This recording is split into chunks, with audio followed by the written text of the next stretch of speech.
While the front doors of libraries across the province closed back in March, along with so many other vital community hubs, that didn't keep them out of circulation for long. Even before they were allowed to have in-person services again, librarians across the province got to work online and beyond. With us now to explain, in the town of Elgin in Eastern Ontario, Vicki Stevenson. She's the CEO of the Rideau Lakes Public Library system. And in the downtown core of the provincial capital, at the big reference library on Yonge Street, there's Vickery Bowles, City Librarian of the Toronto Public Library System. And it's great to have you two with us on TVO tonight. I guess it's a fact that to be a really good librarian in this province, the first four letters of your first name have to be V-I-C-K, is that right? Well, it seems that way. Seems to be a thing. Seems to be a thing. Yeah. Let me start with this quote from the Globe and Mail about how libraries have been faring during this pandemic. Here's the quote. As life gets more difficult for people who've become unemployed or homeless, equal access to library spaces and resources is taking on a more profound meaning. Demand for online library services has skyrocketed across the country, with expanded online programming and e-book spending. The Ottawa library system, which had lent out more than 500,000 materials at the onset of the pandemic, saw an increase in temporary cardholders of 5,000 during the lockdown, and in Halifax, cardholders grew by 6,000. Well, this certainly, refutes the fact that when the libraries got shut down, everything came to an end. You both had your doors forced to be closed by the state of emergency in the province. So let's find out, Vickery, start us off here. How did people interact with the Toronto library system when you weren't allowed to be open? Well, you talked about people registering for cards. Our digital access cards were incredibly popular. So once we closed, we had about 4,000 people registering for these cards, and these are people who didn't have library cards up until that point. And then we really made a big change. We've always provided some online programming, but we really made a big change and allowed our staff to develop all sorts of different kinds of programming. And we delivered over 550 programs with 40,000 attendees in just a few months. And that really spoke to this transition to the online environment, which was so critical for people in giving people the opportunity to make those connections. Let me follow up with you here for a second, Vickery, because yes. I've heard people in the post-secondary sector say, if left to our own devices, it would have taken us 10 years to move the hundreds of thousands of courses we offer online, right? And we did it in a weekend. I've heard people say that. So yes. The follow-up question for you is, how in heaven's name did you do all that? Well, it was through a lot of innovative thinking and a lot of hard work and dedication on behalf of our staff, who really, we dropped everything. And we just focused on what we needed to do as a result of being closed on March 13th and having to rethink how we delivered our services. So it was just a matter of where there's a will, there's a way, and that's what people did. Okay, Vicki, how about you? How did you stay in touch with the people who depend on you when the province forced you to close your doors? Well, I would echo what Vickery said in the sense that our staff really took on a lot of technology very quickly. Some of them are self-professed non-techie people, and our children's program person converted her downstairs basement to a studio space and started doing an interactive Zoom session with all of our families, story time, same thing, same format that they would do in person, with the benefit that they could see each other and kids could share a little bit of their day. They already knew each other. It was a bit of reassurance in a very strange time for young children and families. So to see a familiar face, to be able to sing the same songs, a lot of parents told us it was a real lifesaver for them in those early weeks. And yes, we also pivoted very quickly. I would say by the end of March, we were running virtual story time, something we had never taken on before, but I really have to hand it off to staff how they responded. Can you follow up on that, Vicki? What do you now do differently because of the pandemic that you might not have thought of doing that way, but now you do and probably will continue to do so? Well, definitely the online programs for children, story times, are ongoing. We've also expanded it into some more workshops for youth and teens. So right now we're running a yoga workshop series for kids, and that's ongoing. Also, we did curbside pickup for patrons once we were allowed to have the doors open somewhat. And that's been very popular as well. We always did a certain amount of outreach to patrons who couldn't come to us. We would deliver to them as needed, but it's become much more of a staple. People look forward to being able to pick up their bag of books to go. And Vickery, how about you? What do you do differently now that you're going to continue to do differently? Well, I'll tell you, a big area of development for us is with food banks. When we closed in March, there was a real need in Toronto for food distribution sites and for people to support those sites. So we opened 12 of our branches for food bank distribution. We repurposed our book sorting and distribution site for food bank sorting and distribution. Our staff volunteered for those sites, and we delivered food to thousands upon thousands of people in Toronto with the support and the leadership, of course, of the Daily Bread Food Bank and North York Harvest Food Banks, and with the City of Toronto. But what's interesting is now that we've opened 2 of those locations in the northwest area of Toronto, still need those food bank sites, and so we're still operating food bank distribution from those libraries now, even after we've opened. So that's been a huge partnerships are really important to libraries, and it's been really important as we've moved through this pandemic to have partners in the community where we can work together to serve the community in whatever way that community needs. And that's certainly been what we've been doing here. And food banks has been a huge area of development and service for public libraries here in Toronto. Let me do a quick follow-up with you on that, because that's nothing that people traditionally think of as being part of the mission of a library system. So where'd the idea from that come from to get involved in that, and why are you doing it? Well, it was through the discussions with the City of Toronto at the beginning of the pandemic when we were talking with different groups of staff at the city about what the city needed, and my senior team and I started talking about it and said, well, we're the perfect place for this. We are logistics experts in moving books around. We can move food around too, and we are committed to serving our community. Our staff are committed to serving our community, and if that means when we can do that with food, then that was really important to us. And what was interesting, we saw many of our customers that we see in those branches as library customers. We saw many of those customers at those 12 food distribution sites coming for food as well. And we also distributed 4,000 books. We put books in hampers for children in addition to the food. And we were able to do that through the support of our Library Foundation, which has been tremendous in supporting us with different initiatives like this and with internet connectivity, which is another area that we've been really working on with community partners. Let me ask you both about COVID. Okay, Vicki, to you first. Have there been any cases of COVID-19 that you've discovered among either your patrons or your staff? Not at this moment. The Rideau Lakes region has been, maybe we could say, a bubble within a bubble. There's been very low case counts in this region, according to the Lanark Leeds Grenville District Health Unit. So far, so good. So far, so good. And are you doing, in terms of cleaning or, when a book comes back in, are you taking extra above and beyond measures to make sure things are clean?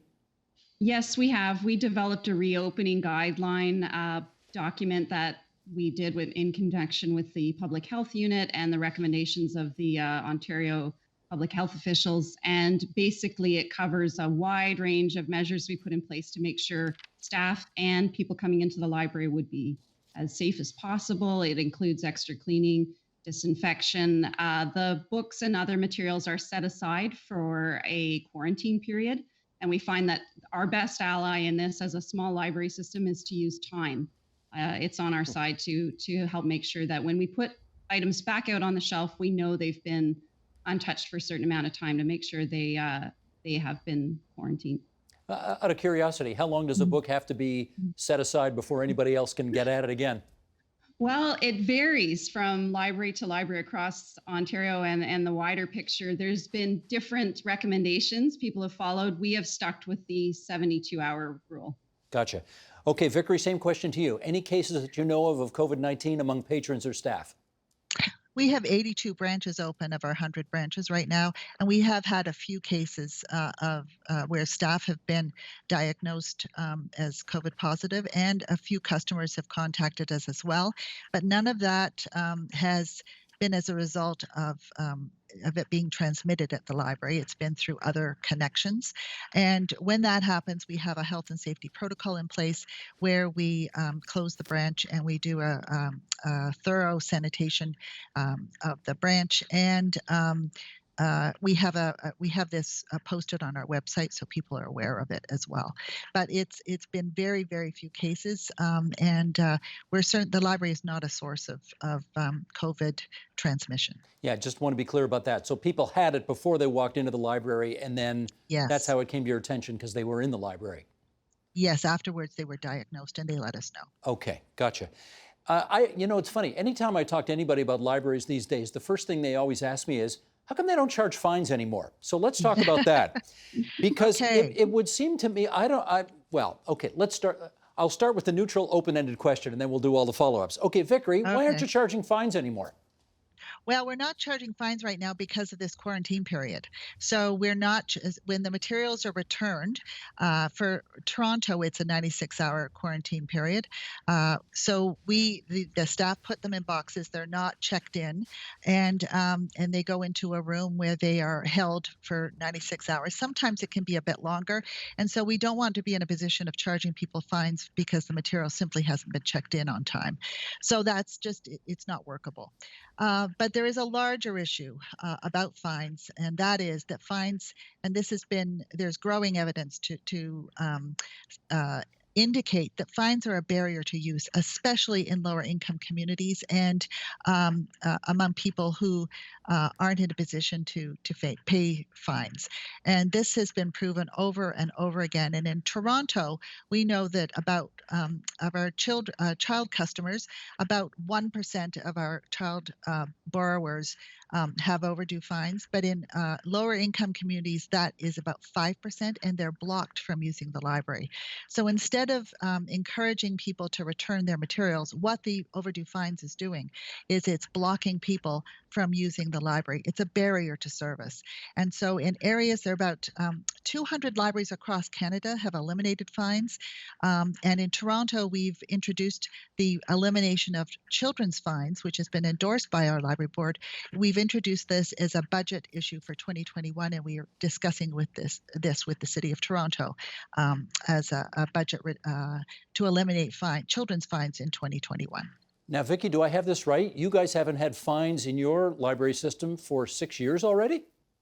Since 2014, we eliminated the majority of our fines. We did keep a few in place for high turnover items like the new DVDs when we were using interlibrary loan as well, try and encourage a quick return of those. But for the vast majority of our items, and again, we started with the children's collection as well, not charging fines that way, and then phased them out more or less in the whole system. So it has been about 6 years. Well, let me ask the dumb, obvious follow-up question here, which is why would anybody bring a material back on time if there's no penalty for it? Well, go ahead, Vickery. Well, the result of other library systems that have gone before us is that people do return them on time, and there's increased use of our collections and resources, especially amongst people in lower income communities. So it doesn't have the effect that we thought fines were going to have. In addition to that, we haven't eliminated fines for materials that aren't returned. So if you don't return something, you still get charged for the replacement of that material. So Okay, but tell me this. late fines. What kind of revenue were you looking at when you did charge fines?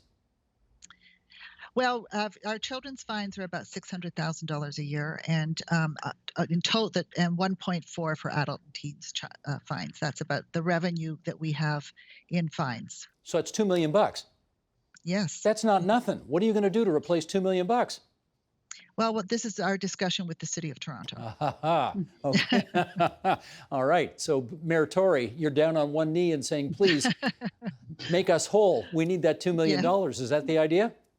Yes, over 2 years, we're suggesting 600,000 for 2021, and then the rest of 1.4 million in 2022. Now, mind you, like $2 million is real money, obviously, but I'm guessing your budget's somewhere around 100 million, so it's not. It's 200 million. 200 million. Oh my goodness. Okay, so this is not going to put you in the poorhouse if you don't get this money. No. Okay, got it. You're making a bigger point here. I understand. Vicki, your library system is obviously very different from the Toronto system, which is one of the biggest in the world, as we know. So describe your system to us. Rideau Lakes, how does it work?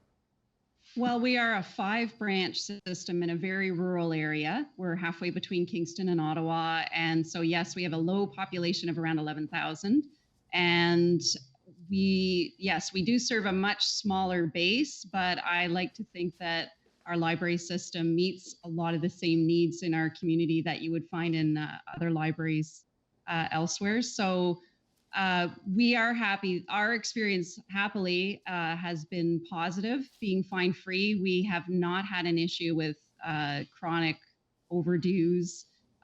Some of the good intentions that people bring to using the library, that kind of ethic of sharing, really goes a long way. So we have not experienced either financial hardship or loss to our collections by going fine free. And I feel that our small size is our strength in the sense that it was never a major component of our budget.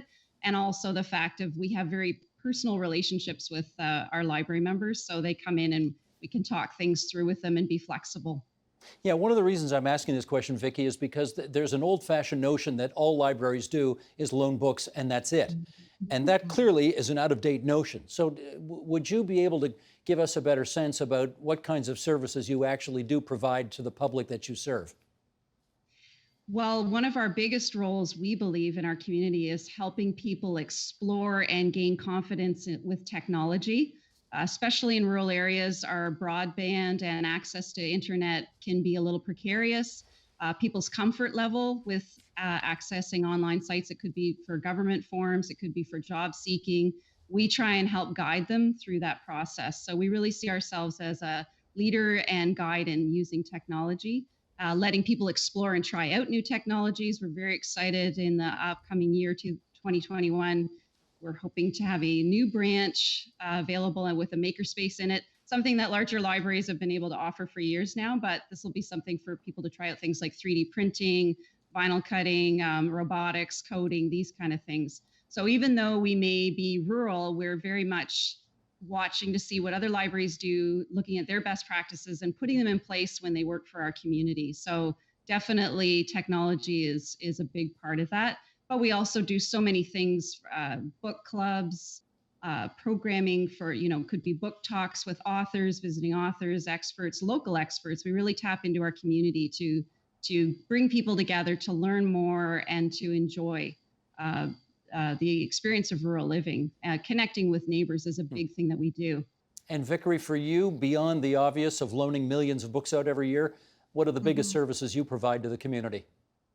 Well, certainly access to technology and the internet. And I think that, libraries have been talking about this for a long time, but what the pandemic has really amplified are digital inequities, the digital divide, and people who've been cut off, digitally disconnected because they don't have access to computers and Wi-Fi and internet. And so, in fact, what we've been developing are internet connectivity kits. And these are, we give people a laptop, a Wi-Fi hotspot with 2 years of unlimited data and a laptop bag, and we give them this laptop. This is, again, we've done this through our partners and through our foundation support. And we've distributed about 400 of them. We have 1,000 Wi-Fi hotspots. We distribute those to people. I think that people don't, especially in a big city like Toronto, everyone assumes, everyone has access to computers and technology and internet access. Not true. People line up to use our scanners and our printers and our computers. And when we were closed, it was a huge problem for people not to have access to those resources. You think about not being able to talk to your caseworker, connect with your children's school, being able able to look for a job, be able to get health information. All of that is only available through the internet and digital resources, and then of course government resources. A huge percentage of library use is people who come into the library to access e-government, and so it's really important to be able to provide those resources for people at a time as critical, especially now when people have lost their jobs, they're worried about their children in school, and there's all this online learning that's happening. People need access to technology, they need access to the internet, and they need access to people who can help them use that technology. And that's what library staff do each and every day. They're experts in this area, and the library is an ideal place for people to come to either in person or virtually to get the resources they need to be successful and to make their way through what is a very difficult time for everyone. Vickery, we're down to our last couple of minutes here, and I did want to raise one more kind of sensitive issue with you, which is that anybody in the big cities who goes to a public library, ours is 2 blocks north of here, I'm there quite frequently, and one sees homeless people there. You know, this may be the one place in the course of their day that they're going to be able to hang out where it's nice. You know, it's a nice place to be, but of course, with homelessness comes other issues that your staff may not have to deal with other patrons. And I guess my question for you is, you know, how well trained are your staff to deal with the problems that come with homeless patrons that you may not have to deal with others? Well, one of the wonderful things about the public library is that we welcome everyone without judgment. And we welcome people to come into the library, and we serve them in whatever way we can. And a few years ago, we hired a social worker. We've never had a social worker on staff before, and we have one now. And the social worker doesn't work with the public directly. The social worker works with our staff and to provide them with guidance and resources that they need to serve their customers, and many times they're consulting our social worker about homeless issues.